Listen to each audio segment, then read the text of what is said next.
थी। इसमें जो सबसे महत्वपूर्ण शब्द उभर के बाहर आया वो रहा राष्ट्रवादिता, नेशनलिज्म। और नेशनलिज्म के आधार पे जो कुछ फ्रेंच रेवोल्यूशन के दौरान और उसके विचारों के प्रभाव से प्रसार होने के बाद, प्रचलित होने के बाद बगल के क्षेत्रों में क्या हुआ वो समझने योग्य है।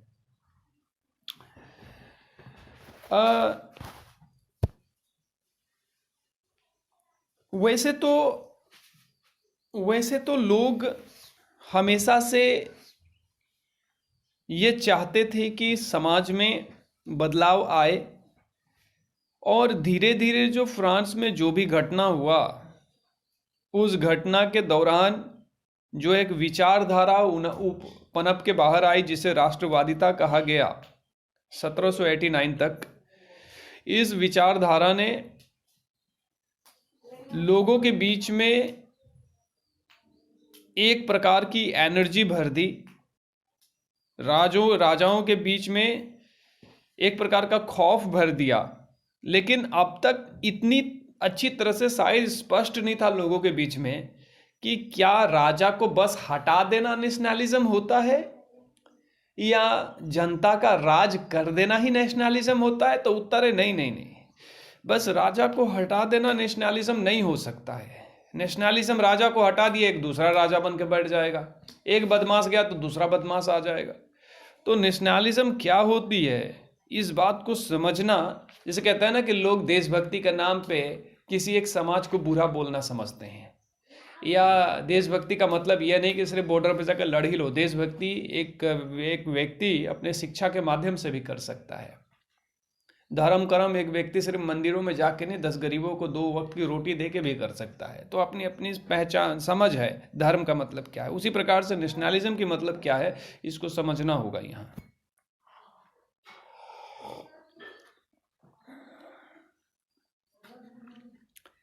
जैसे कि हमें याद है कि फ्रांस एक पूरी तरह से समृद्ध और पूरी तरह से परिभाषित एक क्षेत्रीय राज्य था, और ये राज्य करीबन 1789 तक एक बिल्कुल ही कठोर रिजिड एब्सोल्यूटिस्ट मोनेर्की के अधीन चल रहा था। मतलब बस राजा का ही बोलबाला, राजा का ही शक्ति वहां पे काम करेगी।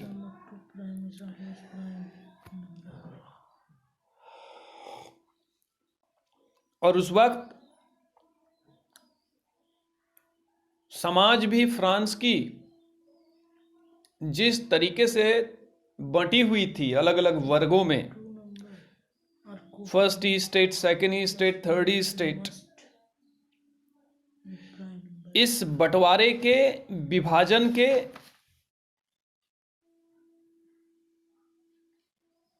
जो मापदंड रहे, जो प्रोसेस रहे, उस विभाजन के प्रोसेस ने बल्कि हमेशा से राजा को शक्तिशाली बनाए रखा। कैसे? पहली स्टेट क्लर्जियों की, दूसरी स्टेट नोबेलिटियों की, दोनों राजा के प्रति वफादार थे। धन इन्हीं के पास सबसे ज्यादा था। थर्ड स्टेट वाले मजदूर, प्रताड़ित, वंचित लोग और कुछ उन्नतशील व्यापारी, शैक्षिक संस्थानों में काम करने वाले शिक्षक, लॉयर्स, इनसे ये थे।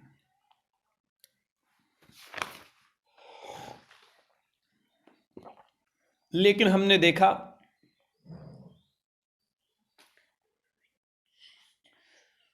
1789 के बाद परिस्थितियां बदलती चली गई। फ्रांस में जो क्रांति आया, कैसे आया? 9वीं कक्षा में हमने पढ़ा। लड़ाई के कारण, लोगों के विद्रोह के कारण राजा किंग लुइस 16 बाध्य हो गए कि वो वहां से जो एब्सोल्यूटिस्ट मोनेर्की था, पूरी तरह से राजा का राज की जो व्यवस्था थी, उसे उन्होंने हटाने पे स्वीकृति अपनी दे दी, एग्रीमेंट दे दिया।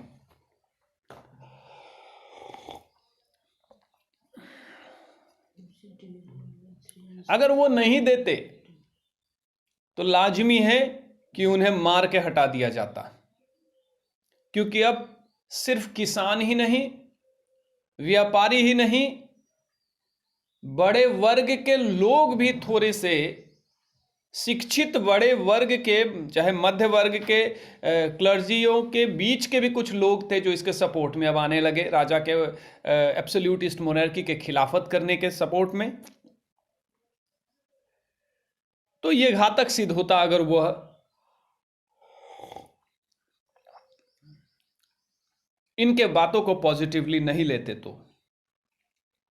फिर क्या, फ्रांस की क्रांति के फलस्वरूप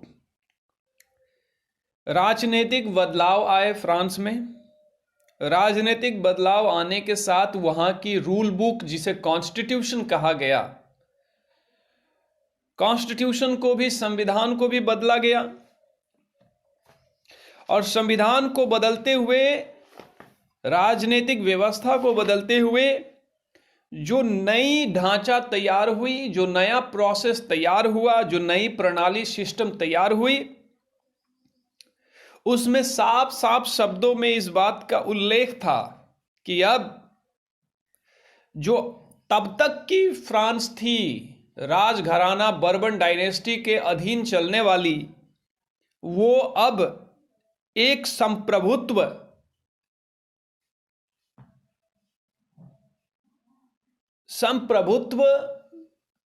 व्यवस्था में तब्दील होने वाली है। मतलब फ्री व्यवस्था में तब्दील होने वाली है, स्वतंत्र व्यवस्था में तब्दील होने वाली है। और ये स्वतंत्र व्यवस्था, स्वतंत्र सिस्टम, स्वतंत्र गवर्नमेंट बल्कि और कोई नहीं, फ्रांस के ही निवासी मिलके चलाएंगे।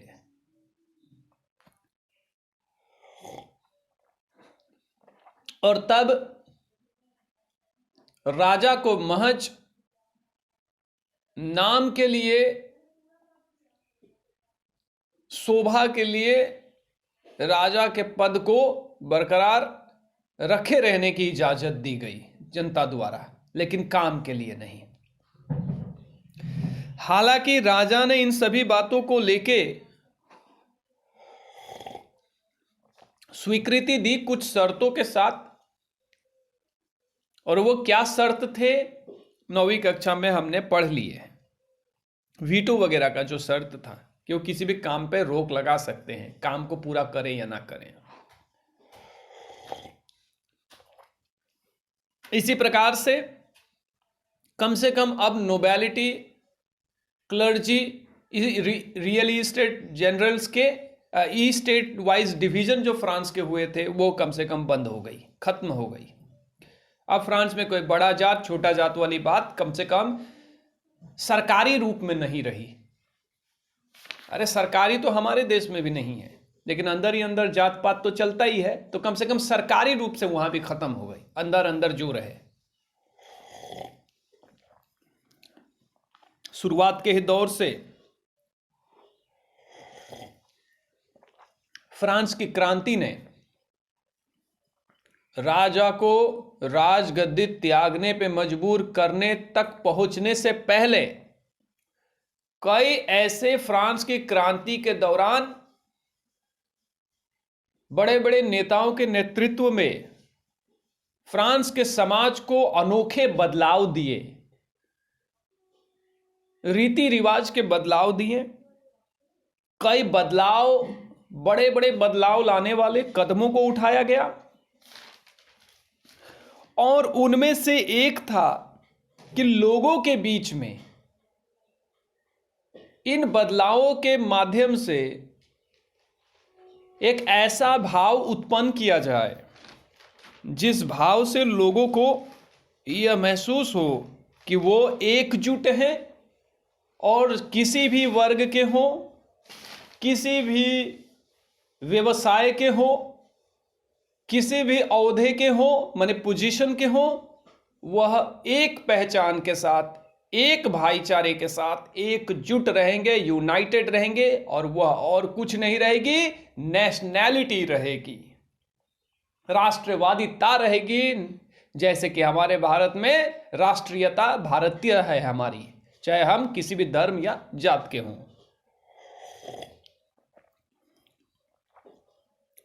तो इसी सामूहिक आम पहचान के विचार को आगे ले जाते हुए कुछ नए विचारधाराओं को उत्पन्न की गई, कुछ नए सोच को उत्पन्न किया गया, जिनमें से ये दो शब्द उभर के बाहर आए, जिनका नाम मैं लेने वाला हूं। पहला हुआ ला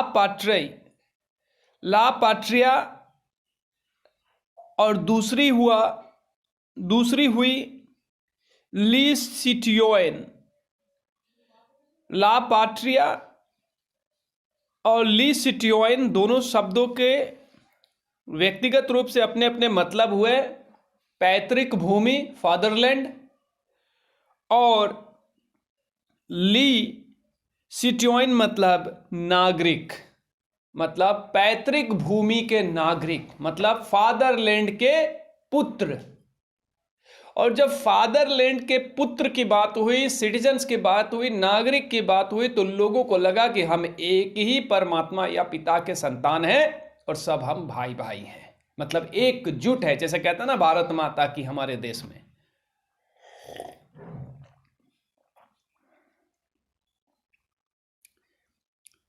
ला पाट्रिया और ले सिटियोन के विचारधारा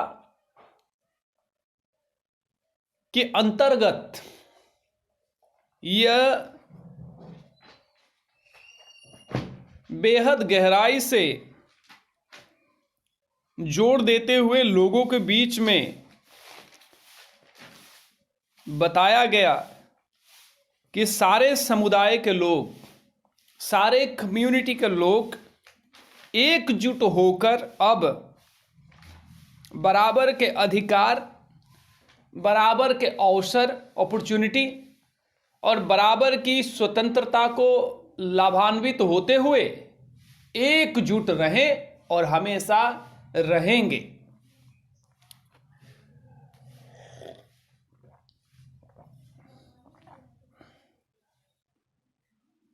और इन सभी बातों का वर्णन फ्रांस की नई संविधान, जिसकी रचना हो गई थी फ्रेंच रेवोल्यूशन के बाद,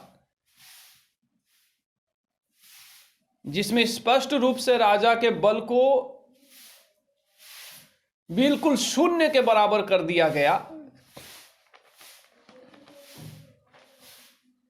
उल्लेखित करते हुए स्पष्ट रूप से लोगों को कहा गया कि अब सभी लोग यहां स्वतंत्र हैं, आजाद हैं, बराबर के अधिकार वाले हैं।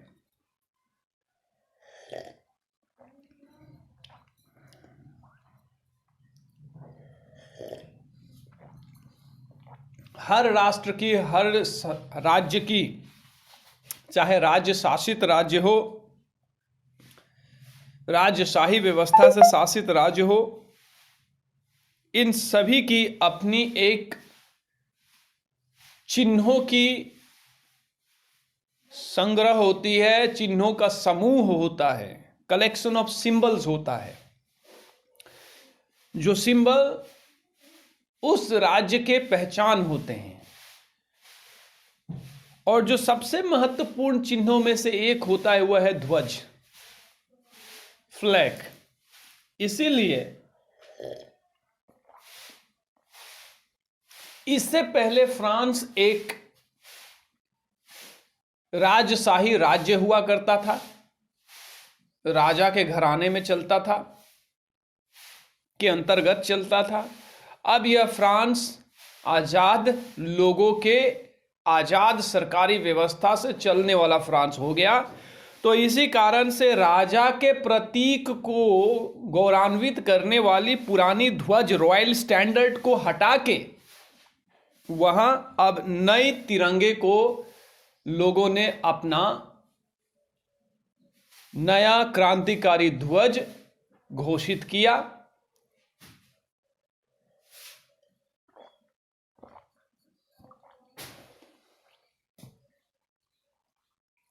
जहां तक राजनीतिक पेचीदगियों की बात हुई बदलाव के क्षेत्र में, तो ई स्टेट जनरल्स के जो सदस्य थे, अब इनकी चुनाव, ई स्टेट जनरल वो गुट हुआ करता था जो मीटिंग में बैठता था, सालाना जो मीटिंग होती थी। तो इसके सदस्य अब राजा के पहले के जो नियम थे उसके हिसाब से नहीं रहेंगे, बल्कि अब ना कोई क्लर्जियों का बात चलेगा, ना कोई नोबेलिटियों का बात चलेगा। अब एक रियल ई स्टेट जनरल के सदस्यों की चुनाव फ्रांस की सक्रिय जनता करेगी, एक्टिव सिटीजन्स मिलकर करेंगे। अब किसी की बोलबाला नहीं चलेगी, और बल्कि ये ई स्टेट जनरल वाली नाम भी अशोभनीय है, डिसरेस्पेक्टफुल है, निरादर कर रही है, अपमानित कर रही है इस क्रांति को, क्रांतिकारी बदलाव को। इसीलिए ई स्टेट जनरल के नाम को बदल के नेशनल असेंबली रख दिया गया। यानी कि अब जो नेशनल असेंबली के जैसे हमारे देश में पार्लियामेंट है, क्योंकि बिना पार्लियामेंट के सरकार कैसे गठित होगी? पार्लियामेंट के थ्रू ही बनती है, मेंबर बन के। तो इनके चुनाव सक्रिय जनता, इनके सदस्यों की चुनाव सक्रिय नागरिक फ्रांस के अब करने वाले। ये सारे नियमों को संविधान में नए तौर पर उल्लेखित किया गया। कहते हैं कि संगीत, संस्कृति और कला हमारे मानव सभ्यता, चाहे किसी भी पृथ्वी के कोने में हम रहे हों, एक गंभीरता प्रदान करती है हमारे मानव सभ्यता को। मुझे लगता है कि विश्व की ऐसी कोई ही शायद बड़ी सभ्यता रही होगी जहां पर संस्कृति, कला, परंपरा, रीति रिवाज, त्योहारों की अहमियत न होती हो। ठीक उसी प्रकार से, चूंकि यहां पे एक तरह से कहें तो राजनीतिक रूप से एक नई सिविलाइजेशन का आरंभ हो रहा था, एक नई सभ्यता का आरंभ हो रहा था, एक नए समाज का आरंभ हो रहा था। तो इसीलिए कला, संस्कृति, संगीत, इन सभी को भी नज़रअंदाज नहीं किया जा सकता और उनके अहमियत को भी नज़रअंदाज नहीं किया जा सकता। इसी कारण अब चूंकि इतनी अच्छी बदलाव फ्रांस में आ चुकी थी, तो लोगों ने नए नए श्लोकों का निर्माण किया, भजनों का निर्माण किया, हाइम्स का निर्माण किया, श्लोक जिसे कहते हैं, जो हम लोग पर्व त्योहार में गाते हैं। लोगों ने नए नए प्रण लिए, नए नए प्रण, क्या है ना, ऑल इंडियन सेलिब्रेशन, क्या है जी पहला line? Pledge of India, all Indian celebration. हाँ, ये प्लेज, ऐसे प्रण लिए गए और कहते हैं लोग अपने महापुरुषों को नहीं भूलना चाहिए। तो इन लोगों ने भी अपने महापुरुषों को नहीं भूला।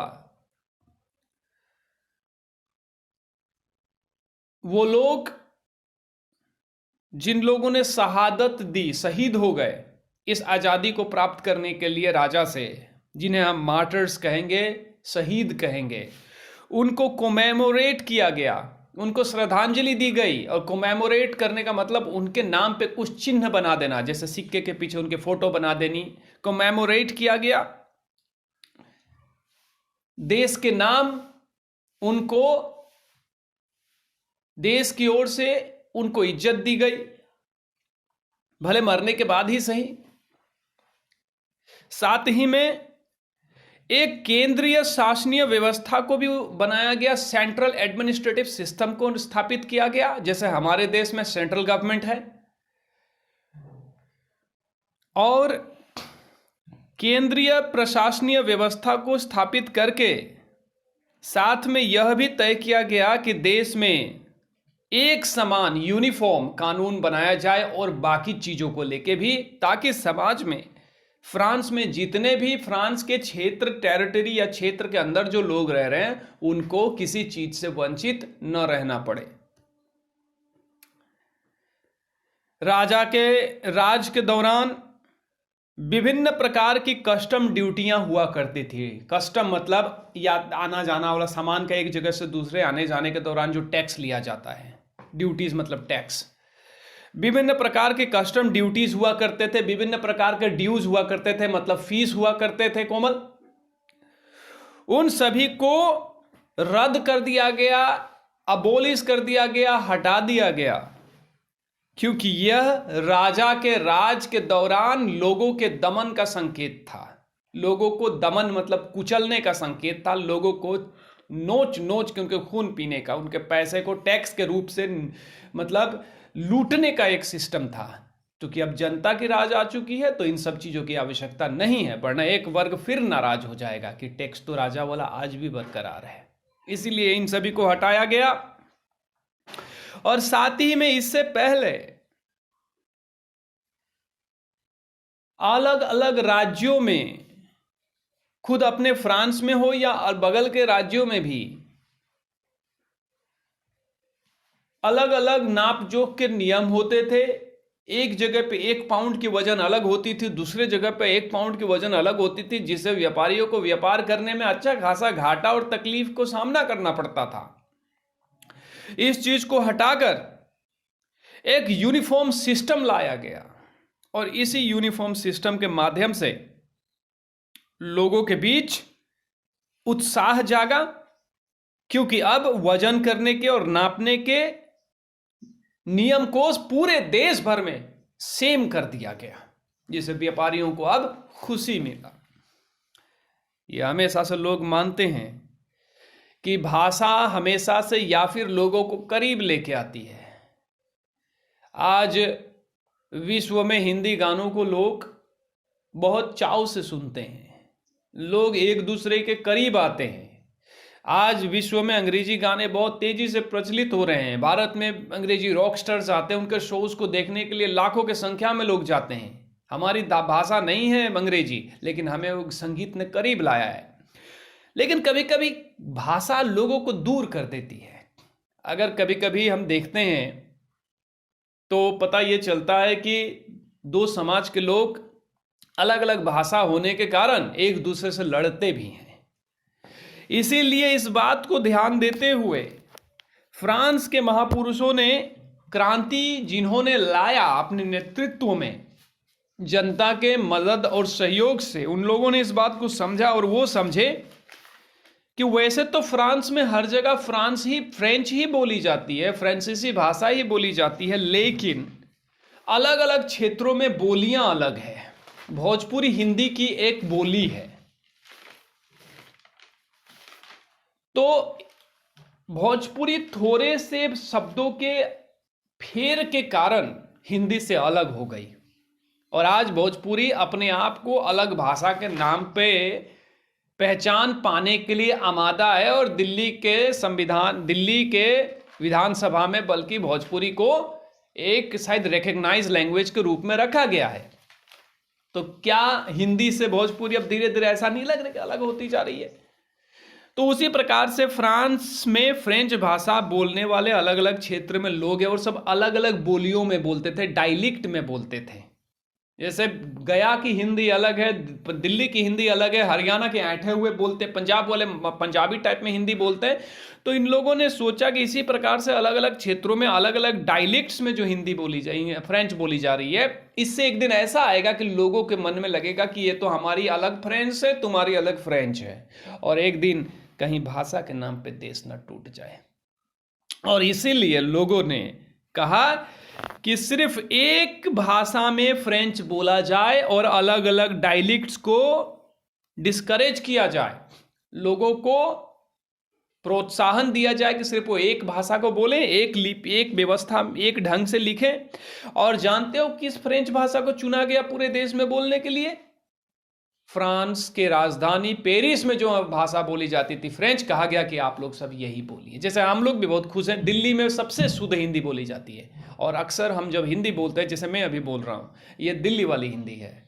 और वैसे अलग से जब बाजार में हम जाते हैं तो ऑटोमेटिक लोकल वाली हिंदी बन जाती है। तो उसी तरह से उन लोग पेरिस राजधानी वाली हिंदी को प्रोत्साहन देते हुए इस चीज को उन लोगों ने आगे बढ़ाया। तो ये थी यहां तक की कहानी। अब जिन क्रांतिकारियों ने, चाहे नेपोलियन रहे हो, चाहे और अनेकों नेता रहे हों, जिनके योगदान और जनता के सहयोग के बल बदौलत फ्रांस में क्रांति आई, उन लोगों ने अब अपना यह मिशन बना लिया, अपना एक उद्देश्य जिंदगी का बना लिया कि सिर्फ फ्रांस के लोगों को ही राजा के राज से लिबरेट करना ही उन लोगों की जिम्मेदारी नहीं थी। लिबरेट मतलब बाहर निकालना, आजाद करना किसी के कब्जे से, उसको लिबरेट कहा जाता है। वही जिम्मेदारी नहीं थी, वो तो वो कर चुके अपने देश में, बल्कि अब इन नेताओं की यह भी जिम्मेदारी बन गई कि वो बगल के यूरोपीय अनेकों राज्यों में, जहां राजाओं की राज अब मौजूद रही थी, फिर भी वहां भी ये जाके वहां के लोगों को आजाद करें। क्योंकि ये भी जानते थे कि मिर्ची लगेगी बगल के राजा घरानाओं को, क्योंकि यहां से राजपाट को जब हटाया गया तो वो डरेंगे कि कहीं उनके देश में भी जनता भड़क ना जाए। तो इसीलिए यहां पे इन लोगों को दबाने का कोशिश ये करेंगे। इसलिए इससे पहले कि यहां पे फ्रांस के न्याय व्यवस्था को कोई दबाने का कोशिश करे बगल के देशों वाले, यहां के लोगों ने, यहां के नेताओं ने, और सबसे बड़े नेता नेपोलियन बोनापार्ट जब आए मिलिट्री जनरल बन के, उन्होंने इस बात को समझा और उन्होंने कदम उठाए और बगल के कई देशों में धावा बोल दिया अपने सेना के साथ, और वहां के राजघरानाओं को हटा दिया, ध्वस्त कर दिया, और अपनी सरकार वहां पे गठित कर दी। जिसके बाद में लोग थोड़े से नाराज तो उनसे हुए, क्योंकि लोगों का मानना यह था कि एक राजा से हटे तो अब एक की गुलामी के अंदर आए। हालांकि उन्होंने गरीबों के लिए बहुत कुछ अच्छा किया। धीरे धीरे जब यह खबर पहुंचने लगी कि फ्रांस में जो भी कुछ हुआ उसने लोगों को एक नई जिंदगी प्रदान कर दी, अब लोग मुक्त हो चुके हैं। जब यह खबर पहुंची यूरोप के बड़े बड़े अलग अलग शहरों में, तो वहां पे लोगों ने उस वक्त के फ्रांस के एक बड़े नेता हुआ करते थे मैक्सिमिलियन, जो जैकोबिन्स क्लब चलाते थे, उन्हीं के क्लब के तर्ज पे कई जगह जैकोबिन्स क्लब यानी कि क्रांतिकारी क्लब्स को स्थापित कर लोग अब वहां भी क्रांतिकारी युद्ध को राजा के, अपने अपने राजा और राजघरानाओं के खिलाफ एक नया ऊर्जा देने लगे। अब अलग अलग देश के अपने ही लोग इस बात से भड़क के राजा के खिलाफ अब धीरे धीरे अंदर ही अंदर चिंगारी सुलगा बैठे थे। तो जिसके कारण अब फ्रांस की जो सेना थी उसे इसी प्रकार से बहुत ज़्यादा बल मिल गया कि वो इन देशों में, जैसे कि हॉलैंड, बेल्जियम, स्विट्जरलैंड, इटली इत्यादियों में जाके धावा बोले और वहाँ के राजपाट चलाने वाली राजशाही वंशजों को हटाकर वहाँ पे एक प्रकार की जनता को आजाद कर जनता के राज से चलने वाली सरकारी व्यवस्था को स्थापित कर दे। इतना ही रहने देते हैं और इसके बाद क्या हुआ देखेंगे आगे, ठीक ना। बाप रे बाप, इतना ही बोल रहे हैं।